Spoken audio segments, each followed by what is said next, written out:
1973, Richard Nixon declared the last week of April as the first Preservation Week.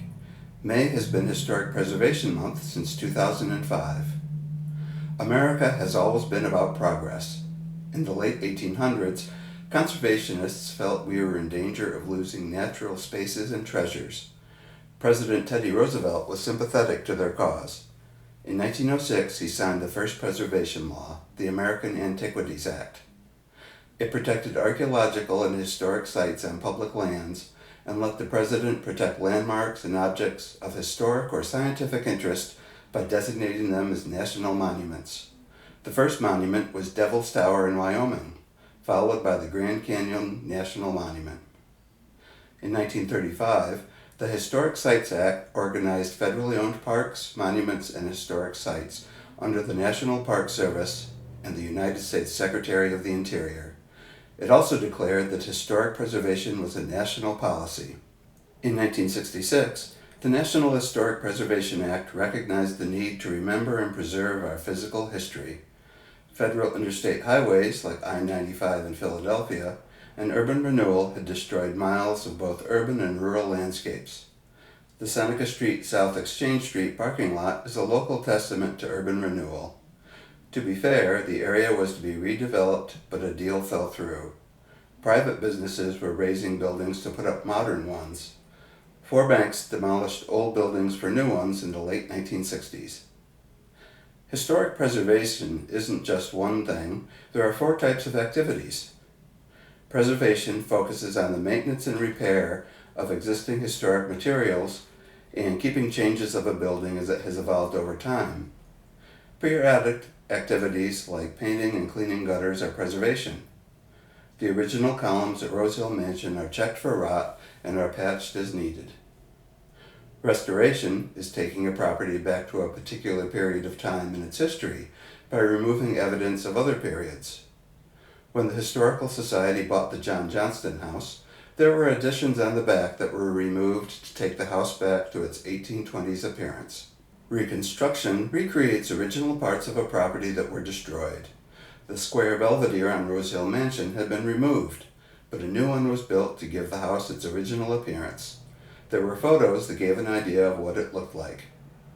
Rehabilitation is altering or adding to a historic property to meet continuing or changing uses while retaining the property's historic character. 2 buildings on Castle Street, the Centennial Block and the old YMCA, added elevator shafts to make apartments accessible.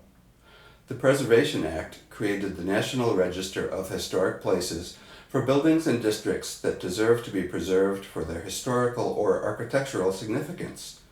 The act put the Department of the Interior in charge of carrying out the law. The department directed the states to create state historic preservation offices, often pronounced SHPO for short.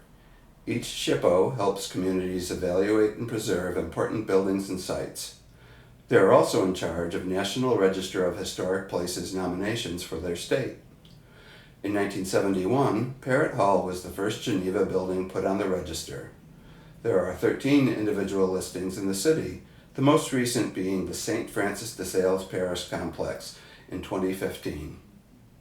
There are 3 National Register districts that recognize the collective significance of buildings that have retained their integrity. They are the South Main Street District, the Genesee Park area, and most recently, the Downtown Commercial District. The Downtown District excludes the modern buildings like the banks and the former Rite Aid drugstore. Rose Hill Mansion is the only National Historic Landmark in the Geneva area.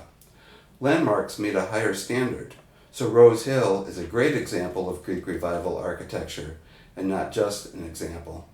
It was placed on the National Register in 1973 and became a landmark in 1986.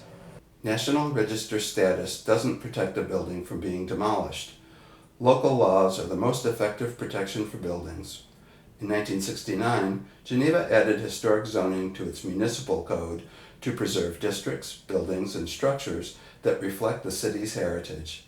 It granted power to designate districts and buildings as historic. There are 2 districts, South Main Street and Genesee Park, and 20 buildings. A Historic Districts and Structures Commission reviews any exterior changes to designated buildings that can be seen from the street.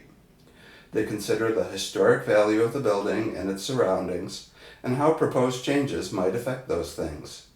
Some people think historic preservation limits what an owner can do inside the house, but the Commission has no authority over interior changes.